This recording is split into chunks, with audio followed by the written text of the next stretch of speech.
Good afternoon. Today is March 6th. It's a Friday, 2020, and today's topic is going to be a little more serious. My mom specifically wanted to make a video about shunning. My name is Allie. This is my mom, Cheryl. She was an active Jehovah's Witness for 61 years, never judicially disciplined for anything. She is not disfellowshipped. She is not dissociated. I was an active baptized Jehovah's Witness for 25-ish years. I was announced from the platform August 1st of 2019 last year. Even though I never wrote a letter of disassociation and I was not disfellowshipped, I am not disfellowshipped, but I am not a Jehovah's Witness. And I think I just wanted to start this. I was kind of formulating some questions to get us going. But really quick, just a quick plug, because I think it's important as far as activism goes, this whole world of ex-JW activists, and I support anybody who plays well with others, who's respectful and who's results oriented and who's informative from a place of good information. And this is not about putting Jehovah's Witnesses down. It's the opposite. It's about informing. It's about transparency so that they can do their own research in the privacy of their homes on the internet like we did. That helped us. And two activists in particular who I really like what they're about, Goat-like personality. He is all about human rights, and his hashtag is all religions must. So it's not just for Jehovah's Witnesses, but religion in general, especially if you're getting funding from the government. You need to be following the human rights. And another person who needs just a few hundred more subscribers so that she can do live streams and be more active because she wants to do the work. She's passionate. She's also a child sex abuse survivor. And her channel is her name, Chessa Mannion. So please just hop on over there, subscribe, like. It doesn't cost you a thing. Support Chessa. And as far as that word activist goes, I personally don't consider myself an activist. I make these videos because other people's stories were a huge part of my healing process. And if I can share my journey with someone else who's out there trying to figure out the way, that's why I share. And also it's cathartic, and it's, just being able to talk out loud helps with my own healing. Part of my transition, which was actually difficult for me because I didn't know how to answer this question, was when people asked me, well, do you still consider yourself a Jehovah's Witness? And I would say yes, even though I wasn't attending meetings, because I took those. I'm a very literal person. If you know me at all, I'm very literal. And I still have respect for that word, even if it's made up. I believe God has many names. And I respect the word Jehovah, regardless of what you think its history is. And so I didn't want to say, no, I'm not a Jehovah's Witness. I feel differently about that now because I really associate those two words, Jehovah's Witness, with a man-made publishing / real estate corporation. So Mom, how do you identify yourself? As a Christian, even though in the past I was very proud to bear God's name and be a Jehovah's Witness. And how have you been feeling since the first video that I put out? I am very grateful that people have made comments that these videos have helped them, that they wondered about people who had a long history like me, and why now that I woke up. So you specifically said in the interview you did last week, or was that this week, that you specifically wanted to talk about shunning. And so there's, the way I look at it, any activist, newspaper articles, websites, et cetera, there's a mountain of evidence that Jehovah's Witnesses, their leadership, their publications, their videos, etc., teach and require shunning, even though they deny it. Like that conversation I had with Robert Hendriks, the media spokesman for Jehovah's Witnesses, who said, we don't shun, that's a personal choice. But there's all this evidence out there that proves they do. Why do you specifically want to talk about shunning? Because it is so hurtful. And I know there's isolated verses about do not greet a person. That has an explanation.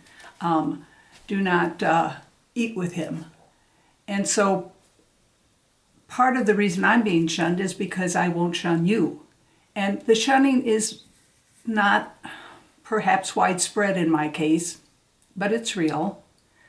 That's not specifically why I made this or wanted to make this. I feel so strongly about the harm that this does, and that I am sure there is not one account in the Bible where Jesus shunned. So let's take a little step back. Do you remember about how young or how old you were when you understood what was expected of you when that announcement is made from the platform? The announcement these days is so-and-so is no longer one of Jehovah's Witnesses. But I remember as a kid, the announcement was either so-and-so is disfellowshipped or so-and-so has disassociated themselves. But all three of those things mean the same thing as far as action required. So do you remember when you realized what that meant and what it meant for the person being announced and what you had to do? I must have, because probably when I got out of high school was pioneering, probably because pioneers are expected to take the lead in things. So I knew that it meant not even a hello.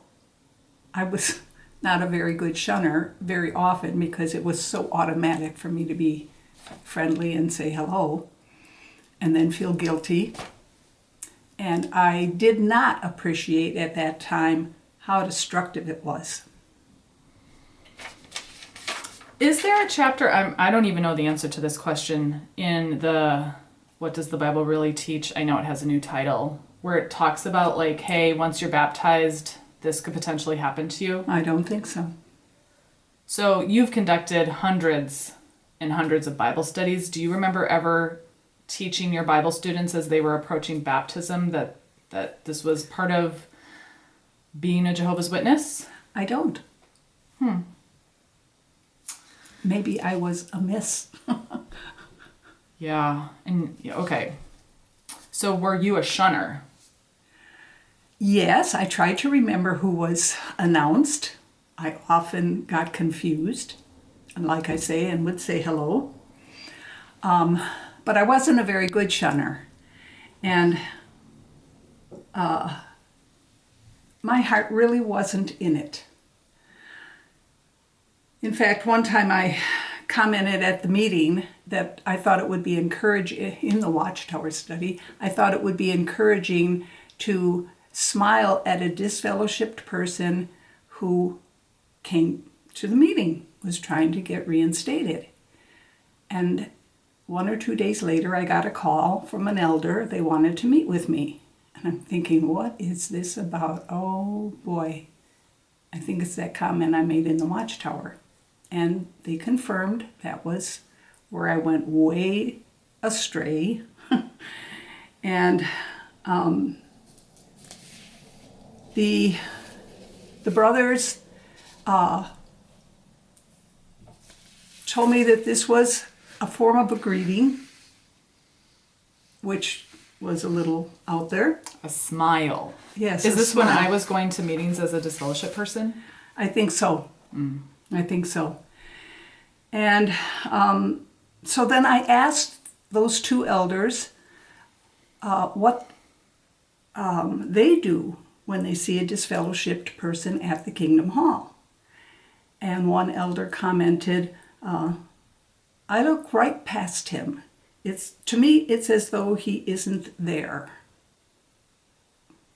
He was dead serious, this elder.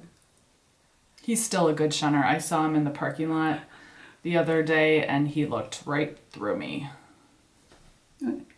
there it is. Do you have any other stories of shunning? Oh yeah, I've got a lot. We have 9 minutes until the battery dies. Okay. I remember one experience showing the absurdity and cruelty of the shunning policy. A very good friend of mine related to me sometime after she had been reinstated that she was in a cast, her leg was broken, she had been skiing, and then she had time to think about, well, I haven't been doing anything spiritual, so for a period of time. So she called up an elder who did agree to give her a ride to the Kingdom Hall.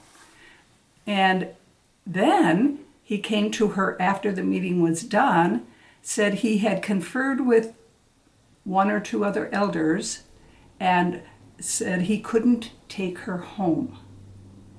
Here she was on crutches, no money. She couldn't ask anybody for help because she was shunned. And it was just crazy, awful, crazy. And what happened is that she did convince a very kind taxi driver to take her home. She had money in the house and she would pay him. So that was a horrible experience. And do you want to know about my own shunning experiences to other people? Yes, please tell us about your shunning experiences and when did they start? Are you being shunned? Oh, no, I want to talk some more about how I shunned. Oh, okay. I was, well, maybe I should back up to just these couple experiences because it leads into this. A year ago, in January of 2019, I received a text from a person I spent a lot of time with. And me too. Yeah. Yeah.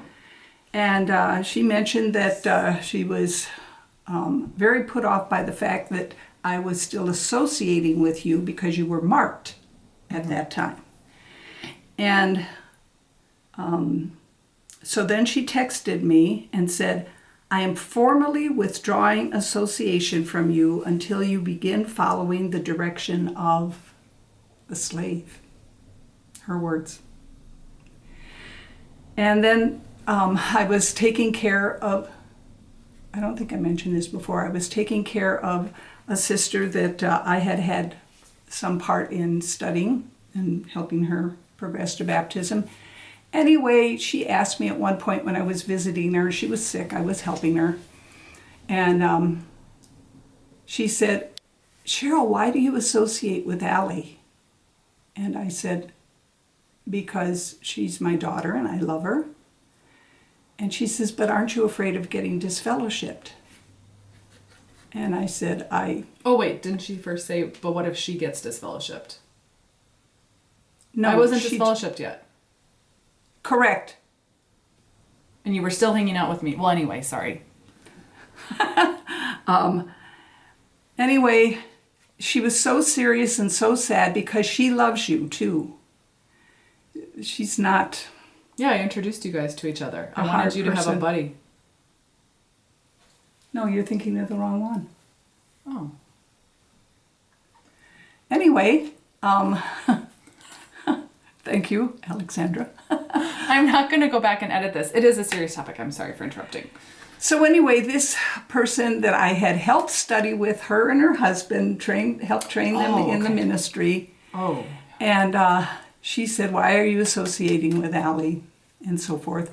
And then I could tell she was just confused and troubled. And so I said, therefore, do you think that you have to cut off association with me also?